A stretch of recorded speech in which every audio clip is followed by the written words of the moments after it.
good? All right, cool. Good afternoon. My name is HS3 Flynn. I'm going to be giving an informative speech on the knee for my Introduction to Communications course. So pretty much in-depth look into the knee. Next slide here. So the purpose of this is we're all corpsmen here. We all work in the outpatient setting, or we're on duty at some point in time or another. It's good to know, be familiar with the anatomy of the knee, as we come across a lot of musculoskeletal injuries. This is just going to focus on that. Working in physical therapy, going to the C school, and just having that more knowledge, I'd like to share with you today. All right, so the bony anatomy of the knee. We have the superior aspect of the knee, inferior aspect of the knee. And then right in the middle here is what we call the knee joint space. All right. So superior aspect, major bone, the femur. All right. So you have the, if you can see here, this is posteriorly, but you see we have these two medial lateral condyles of the femur. All right. They also articulate on the tibia condyles, like that. Articulate, they move. All right. Inferior aspect, you have the tibia. So the tibia, remember, it's always going to be the medial aspect, all right? It's going to take most of the weight. Fibula, lateral aspect. All right, so it serves as the attachment for joint structures, and it does not articulate with the knee. So it'll articulate with the, there goes the patella, articulate with the tibia, but it doesn't with the actual motion of the knee. And then what type of joint is the knee? Typically, it's a hinged joint. What we would call the knee.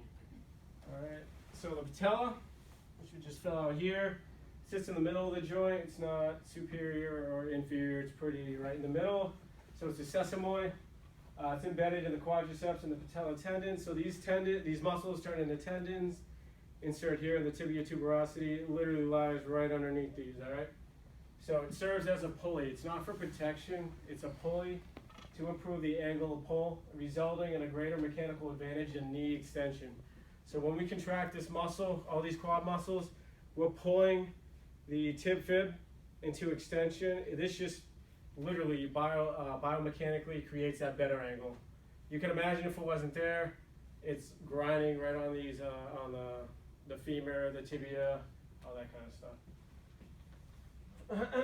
Muscle anatomy real quick. So anterior aspect, we have the, so we're interior, inferior, but we're looking at the rectus femoris, major quad muscle. Vastus medialis sits medial. Vastus intermedialis sits behind the rectus femoris. And vastus lateralis sitting right here. So posterior aspect, we're going to talk about the hamstrings. You don't see them here, but three major hamstring muscles: semimembrosus, semitendinosus, and the bicep femoris. Also, we have ligaments involved in the knee, which are provide stability. I'm sure we've all heard about these. ACL, PCL, those are deep in the knee joint. Superficial on medial and lateral, we have the medial collateral ligament and the lateral collateral ligament.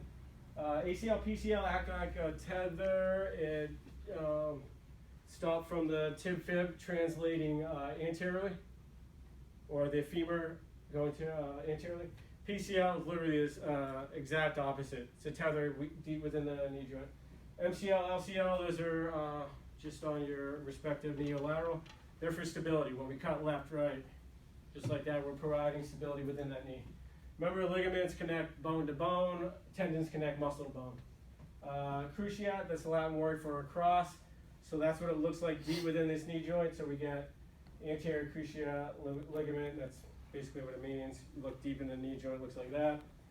And yeah, I'll go over medial injuries after.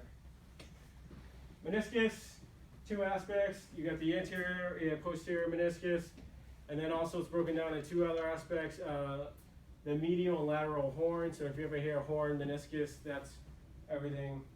They're all related. Main purpose of the meniscus, absorb shock. Meniscus can be vascular and it can be avascular. On the medial lateral aspect of the meniscus, it's pretty vascular, but as it wraps it around, it goes deep into the joint, becomes avascular. So depending on the severity of the injury, depending if surgery is required. All right, knee has more than 10, also you have bursts, 10 bursts in or around the knee joint. They provide shock absorption and prevent friction across bony prominences. All right, so we got knee flexion, knee extension, knee flexion from anything from -10 to 135. So what we call -10 is hyperextension to 135 degrees of motion. We have knee, actually, correct, the opposite. We're starting from knee extension, we're coming back like this. That's 135. Knee flexion, knee extension, complete opposite. We're going from 135 to about 0 to -10. So you have soft tissue approximation, which can limit the range of motion. Depending on the patient's functionality, mobility can limit the range of motion. And then you always want to compare the unaffected to affected side. In PT, we use a goniometer. That's how we measure degrees. Muscle contraction.